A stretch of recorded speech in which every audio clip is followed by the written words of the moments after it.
Salut, salut, salut, bien-aimés dans le Seigneur, frères et sœurs. La race de Jésus-Christ est répandue dans le monde entier. Je vous salue et je vous bénis depuis la République démocratique du Congo, Kinshasa, la RDC. Bien-aimés, je suis ravi de vous retrouver encore ce soir dans ce nouveau numéro et toujours dans notre message que nous avons commencé il y a quelques jours qui est intitulé Erreur. Erreur.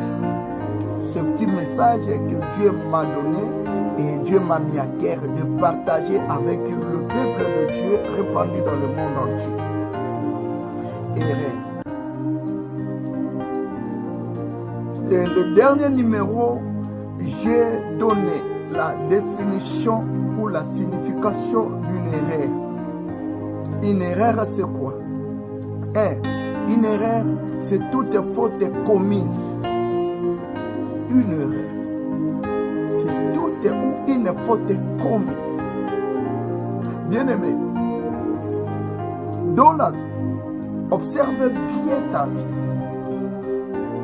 Bien-aimé, si vous remarquez qu'il y a des fautes partout, même dans tes études, même dans ton couple, même au travail, même à l'église, même dans ton entreprise, même sur ta manière de gérer ou dans ta gestion, que ce soit financière, etc.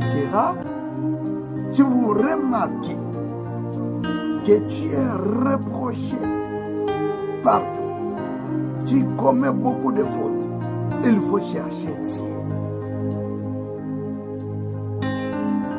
C'est un esprit de l'erreur. Il y a l'esprit de l'erreur. La Bible le dit dans le livre de 1 Jean chapitre 4, le verset 6. La Bible dit ceci. Nous sommes de Dieu.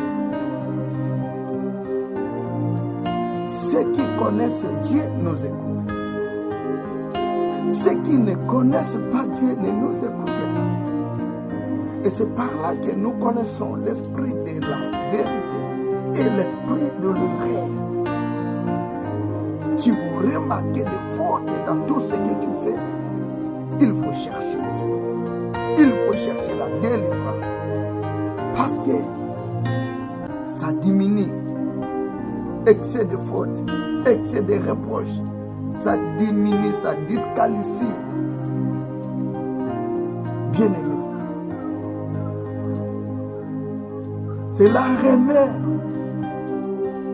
à cause de votre confiance auprès de ceux qui t'entourent.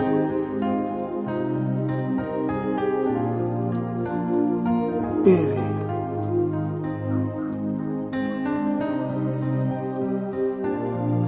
Deuxièmement, j'ai parlé de l'erreur comme tout acte regrettable. Une erreur, c'est quoi? Une erreur, c'est tout acte regrettable. Soyez sûr que ce que vous posez aujourd'hui en 2026 comme acte, vous n'allez pas les regretter en 2035. Vous n'allez pas les regretter en 2030. Vous n'allez pas les regretter en 2050.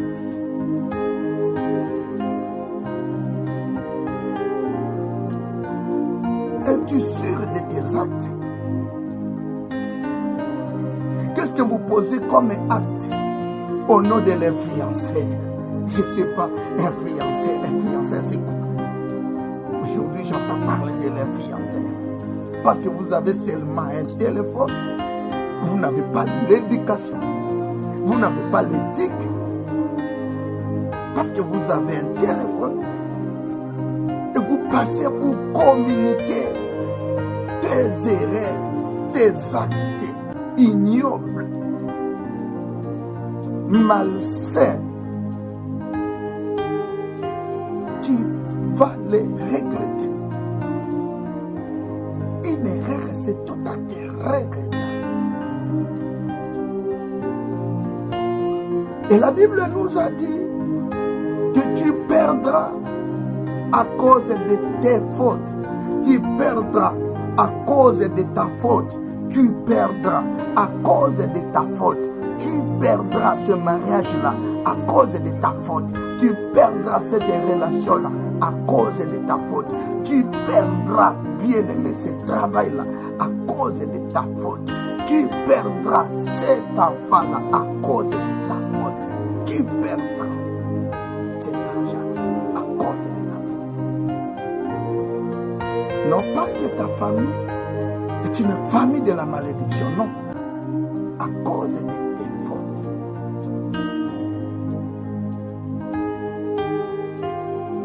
Jérémie chapitre 17, verset 4. Connais-tu tes fautes?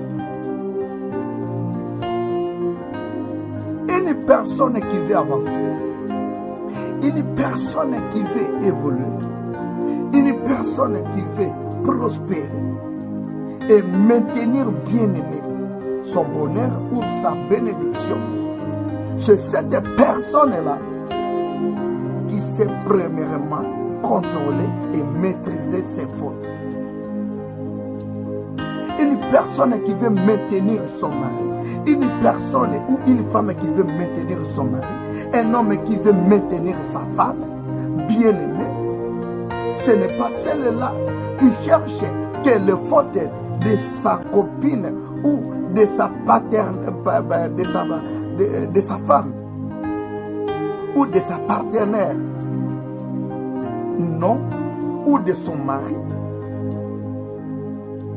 C'est celle qui connaît premièrement ses fautes. C'est celle qui travaille premièrement sur ses fautes.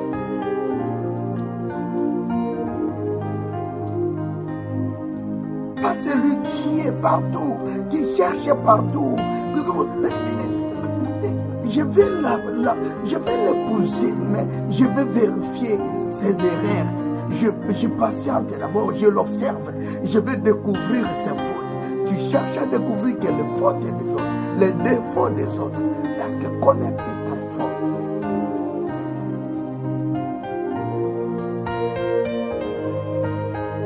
Connais-tu tes fautes?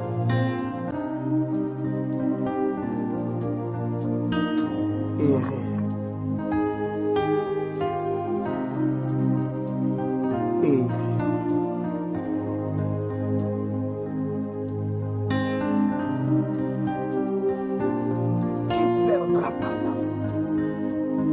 L'héritage que l'Éternel est avec toi. Connais-tu tes fautes?